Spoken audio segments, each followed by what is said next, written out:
Heidi here from Rain Country. God is good all the time, and I'm here today for another 5 points video, and this is going to be about chickens.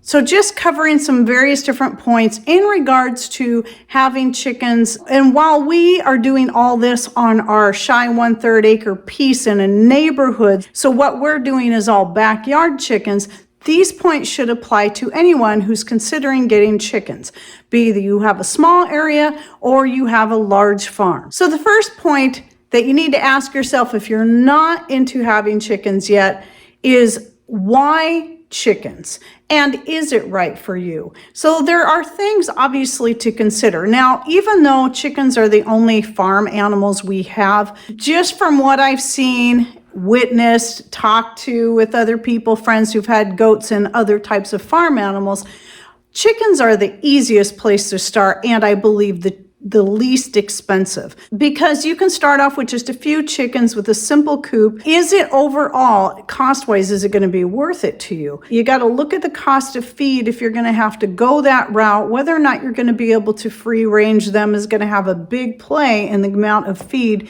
that you will go through, because the more your chickens can free range, the less feed you're going to need, and so on.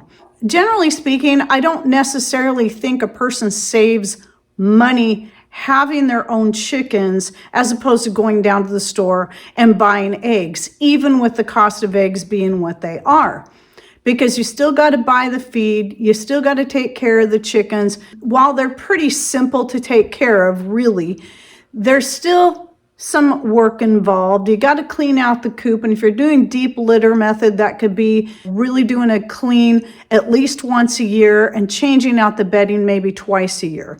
And so you got to also consider your time that's involved. And so some people think just because somebody has chickens, that means they're getting free eggs. Well, no, they're not free, because feed costs money and time is money. But it's more than even just the cost of the eggs, but the availability. So we've also seen, I know locally this has happened, where there was a shortage on eggs in the store and people weren't able to get any eggs here locally.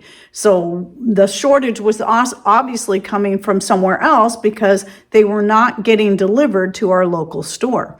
And we live in a small remote town. So, and we can easily be, by the way, anything can happen that can cause us to be pretty much become an island. And it has happened before.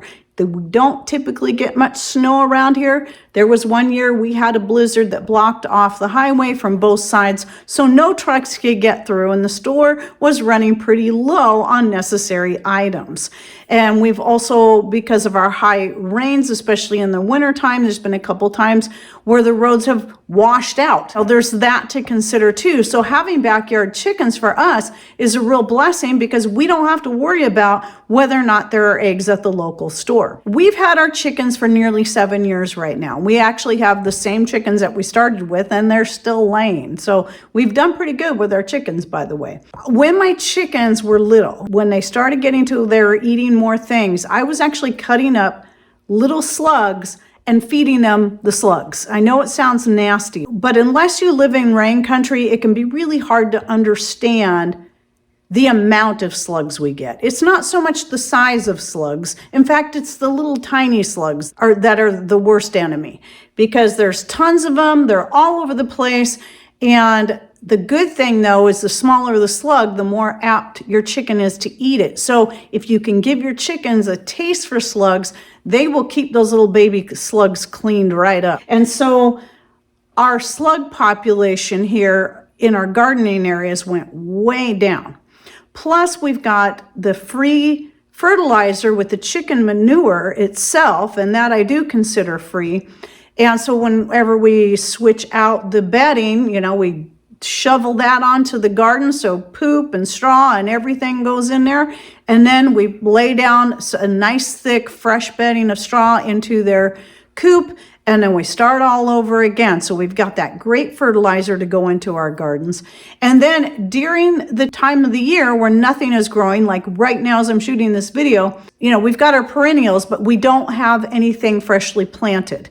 And so the chickens get free range of all of the garden areas during this time of the year so they can keep up on the slugs and the bugs. They till things, they poop. In fact, there was an area I had blocked off from them for probably about almost 2 years, and I finally took the fencing down this last year when I was able to let them in there. I noticed even just today when I went out there, they've done a really good job of cleaning up the grass and other stuff that had started coming up in that area. So the work put into caring for the chickens has paid for itself just in the work they do in helping to keep things, my soil tilled up, especially during this time of the year, and keeping our slug population way down. I mean, way down. And yes, I know ducks love slugs. We're not doing ducks, especially here in our little small area. I'm not interested in ducks. So please don't tell me about ducks, and don't tell me about beer in dishes.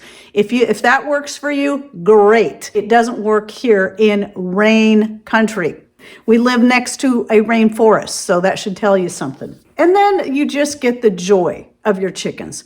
I got this little stuffed chicken here because my oldest grandson, Jackson, he just loves the chickens. But anyway, they do just bring a lot of joy. I love my chickens. They're my friends. The main reason I have my hens is for eggs. Now, eventually they're going to stop laying, and that's the part I'm not looking forward to because they are my pets. And eventually, though, they're going to have to go into freezer camp because we got to make room for new chickens that are going to produce. That's just a fact of life. But here's the thing is my chickens have had a healthy, happy life here. And just the fact that my chickens are, my oldest ones are 7 years old. They're still healthy. We've never lost a single chicken to anything in the whole time that we've had them. And they've had a good life so far already. Now let's cover the other 4 points, and these are more just things that we do in order to keep our chickens healthy and how we care for them. So the first thing that you need to do before you get chickens is make sure that you have, or at least when you get your chicks, you need to have something set in place or a plan made for a good sturdy coop that's going to keep out predators. Even though this place right here isn't a neighborhood, raccoons still come around, and they don't come around a lot, but they do come around. They come around and steal my grapes in the early fall, and they have tried to get to our chickens at night, but they can't, because one of the first things Patrick did, so we have a whole series on the chicken coop build, and I'll link to the playlist down below. But the first thing he did was he had to actually, because it's under the kids' old playhouse, and we wanted to keep that for the grandchildren that we knew we'd have someday. But he took out the old posts, and it was a big project. He had to lift the playhouse up, replace the 4-inch posts with 6-inch treated posts. And then after that, he put in a concrete foundation, and then he built the walls. So concrete foundation is key, because if you just put a coop on top of the ground, raccoons will dig under that. They will do that. And so will other predators. So that was a very important step in the coop. So making sure your chickens have a place to stay safe at night and during the day is important. They have to have an area that they can run to when there's hawks and other predators around during the daytime. And if you live in a big enough place where you can have roosters, we could have a rooster, I just choose not to here out of respect for my neighbors. But one thing about roosters is that they are very good at keeping watch. That is their job. They look out for those hens. And I find it so impressive watching a flock of chickens and the rooster and his job and how he cares for those hens. Yet, one thing I have noticed in having only hens is without a rooster, there'll be at least one hen that will take that role of keeping watch. Because there's a cat that likes to come around here every now and then, and this chicken's always watching for that cat. And when that cat comes around, that chicken will start making all kinds of racket, and it watches that cat, and it walks back and forth in front of the fence, watching that cat, keeping an eye on that cat. And it's just really kind of a beautiful thing to see. So that's pretty cool too. At any rate, our chickens always have safe places to go, even in our small area. During the wintertime, they are allowed in the greenhouse. So they've got the greenhouse, they have other covered areas they can go to. And then, but we really don't, because we're in a small area, hawks, eagles, they just won't fly down into our back or front yards. And even then, the chickens still have safe places they can go during the day to keep them protected. And they're also protected from neighbor dogs as a result, because they're not allowed to just free range out in the yard like some people do around here. It always amazes me. I keep them fenced in at all times. They do have a part of the front yard they can free range in during the winter time, and that gets narrowed down to a small little area when I'm growing stuff in the garden area, but they still have some area in the front yard in the front where they can go hang out in the daytime. And a lot of the garden areas do get blocked off, but they still get to free range quite a bit around the yard. Even though Patrick did build their own little chicken yard, it rarely gets used for that, but it's still nice to have, because there's times you need to rebuild the fence or do something else, and you need to keep the chickens contained somewhere so they're not getting out while you're fixing things, and or doing something in the backyard where you can't have them in the way. So that does get utilized for those times. So protection obviously being very important. Now the next topic would be about feed. So a lot of us have been hearing what's been going on with the feed, and it does seem, from what I've been hearing, now by the time you're seeing this, it's probably going to be 4 weeks out from the time I'm shooting this, but it does seem like there must be some real teeth to this thing on the chicken feed because of some testimonies I've read. And yes, chickens will slow down, or even in our area, typically chickens will just stop laying in the wintertime because it's so dark. It is so dark through the winter, and because it's almost constant cloud cover. So not only are they getting little sunlight because of the shortness of the days, they're just getting little sun because there's just pretty much no sun during the winter around here. Though I will say, one of my chickens started laying in the middle of January this year. I was amazed because they never start laying that early. Usually it's about mid-February. So I had one chicken that actually started a whole month early. So that's pretty cool. But anyway, with that in mind on the feed, when I first started with my chickens, I was getting the cheaper feed until I was able to finally find a good organic feed that wasn't so incredibly expensive. And that one we get, it's not Tractor Supply. We don't have a Tractor Supply very near us. The closest one is 2 hours away driving time. And I'm not interested. In fact, I went into a Tractor Supply one time. I wasn't impressed because our coastal over it's about 75 miles away. Our coastal store is far better than Tractor Supply. In fact, we did a video about it a few years back. And so that's where we get our chicken feed. We get the best price there. However, the organic, non-GMO, soy-free, corn-free chicken feed has gone up quite a bit since the time before we had been in there. But we went ahead and stocked up. So we stock up on the chicken feed because we don't get into town that much. So when we do, we stock up there because I keep looking around online and I just have not been able to find a place that's any less expensive that I can order from, and then have to pay shipping on top of it too. It's just crazy. So I personally, for us, and this is a decision you got to make, I find going with the organic non-GMO chicken feed, even though it's more expensive, I find that's very important. And especially with what's been going on, I'm glad I've been doing that. Now, the other option is you can make your own chicken feed. Now, I do make our own chicken scratch, and that is a little bit cheaper than buying it, but not that much really. It's just the chickens didn't like the same brand of feed that I get. They didn't really care much for their scratch, but they liked the scratch that I make. And I did do a video on that I'll link to in the description box down below, just so you can see what I use in their scratch. And I thought about making their feed too, but I want to keep the scratch a little different than the feed. And when I got to looking at the cost of, because I've done this a few times, every now and then I go try to break it down and see, okay, what's it going to cost me to get a 50-pound bag of wheat grains, a 50-pound bag of oats, a 50-pound bag of this, a 50-pound bag of that, and what's my price per pound really is what I'm looking at. And then just mix it up myself.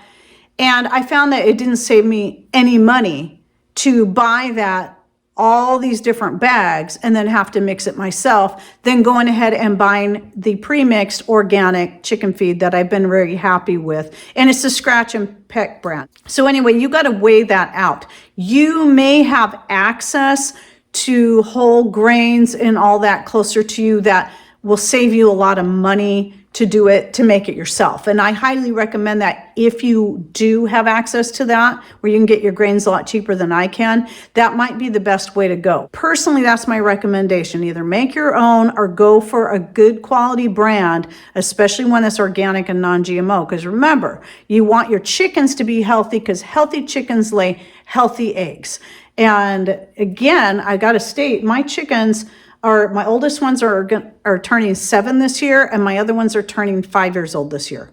And yet, haven't lost a single chicken. I did have one get really sick one year, but I nursed it back to health, and she's actually been in better health than before she got really sick. She was never the healthiest chicken to begin with. She was just a little on the weaker side. But after she went through that sickness and I nursed her back to health naturally, she's been just as healthy as the rest of my chickens. So even as old as they are in really good shape. I believe that what I've been doing with my chickens has really been helping them, allowing them to free range as much as possible, to be able to eat things naturally the way they normally would. And remember, chickens are not vegans. And they're not vegetarians. They eat meat. They need protein. They will eat mice and small reptiles if they can catch them. I've seen one do it. I've seen one catch, I think it was a baby rat or a mouse. It caught one and just gobbled it right down. And they'll do that. So that is in their nature. If you're having to buy eggs at the store, I would never look for eggs that said they were vegetarian fed, because that would mean they were not very healthy, because they're not getting what they need.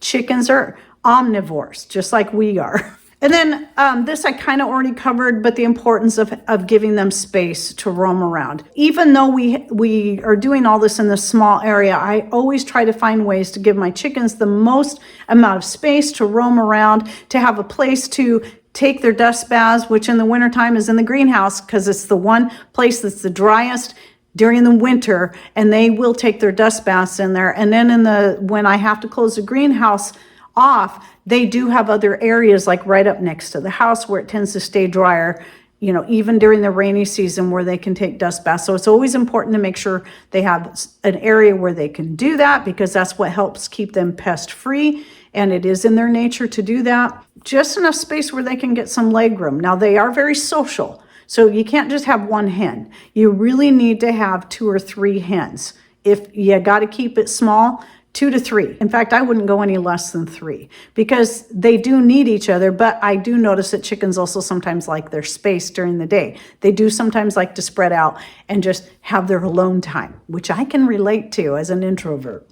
So that's why it's also a good idea to give them the space they need to be able to spread out. And even if you have to keep them because you live in an area where maybe you're way out, kind of more out in the wilderness, and you've got coyotes and you have cougars and hawks and eagles and things that can get to them easily. So if you have to keep them contained all the time, at least then you really got to work on giving them as much space as possible, dry areas for their dust baths, and even supply them some things that can keep them entertained and give them exercise. Like some people will put in little swings or various other things, the little xylophones, baby xylophones. They sometimes like those. I tried that. My chickens were afraid of it. They didn't like it. So I tried, but some chickens love it. They think it's a fun thing. Some people will hang it up and the chickens will peck at it and make the noise. And anything that can keep them entertained and moving around is good for them too. And then the last thing, this is a real simple one. Once you start learning how to make your own vinegar, which is super duper easy, and you can make vinegar out of anything. As long as you have sugar and water, you can use anything to make your vinegar. And as long as it's edible, the vinegar I make specifically for the chickens is one that I make with fresh oregano and fresh garlic greens as they're growing. And you can do this with dried ingredients as well. I usually prefer to do that when I can get all that stuff in fresh, But if I run out of that during the year, I will give them whatever homemade vinegar I have. And I just dump a little bit into their buckets of water. I keep several buckets of water around, 3 to 4 different buckets. I put them around in various places in the backyard. One, during this time of the year, there's always one inside the greenhouse. There's one inside their chicken run, and there's usually 2 out in the yard somewhere. And I always add a little bit of vinegar to that gallon bucket of water. So I don't measure it out, but I would say maybe a 1/4 cup of vinegar.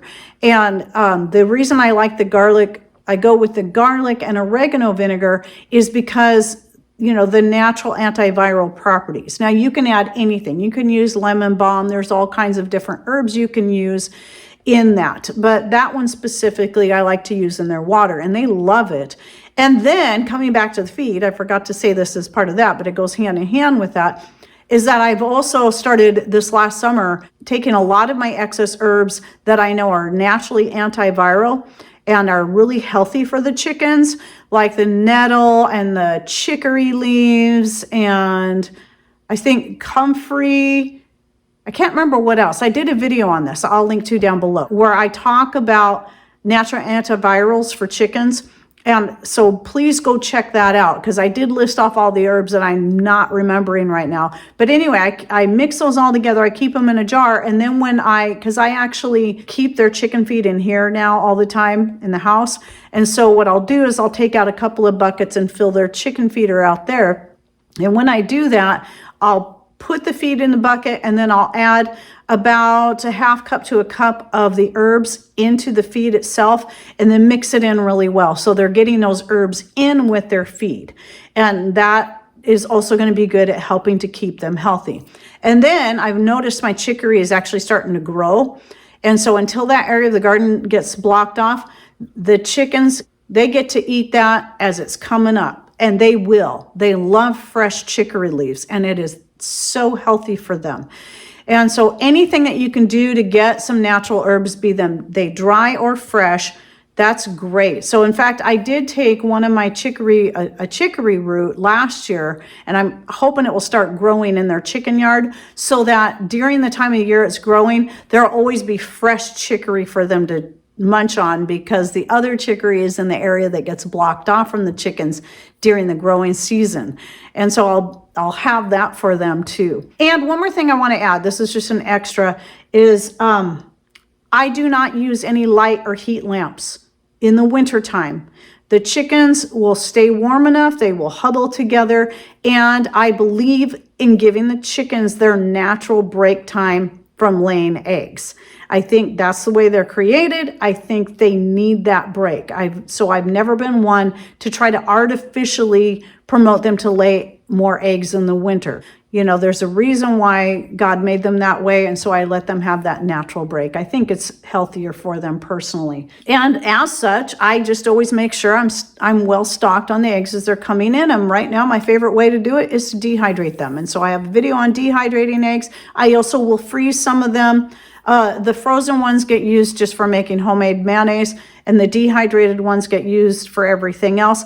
And usually, I know just how many eggs I can hang on to that will last me. So if I want fresh eggs, I can usually keep them that way and have enough to get me up to that time until they start laying again. Ever since our chickens first started laying, we have never been without eggs in some form, ever. And we right now only have 10 chickens. We started out with 7, we added 3 more, and I'm hoping to get another 3 to add in there this year. So anyway, I hope you enjoyed this video, and please, if you have chickens, you've been raising them for a lot longer than I have, please put some ideas in the comments down below so people can learn from you as well. No matter how knowledgeable we are in any one thing, no matter how much experience we have, we can always learn something new when it comes to the various things we do, whether it be taking care of chickens or making medicinal extracts or growing a garden or whatever it is. So getting good communication and sharing with each other is very important, and I think it's needed now more than ever. All right, well, thanks for watching. Take care, and God bless.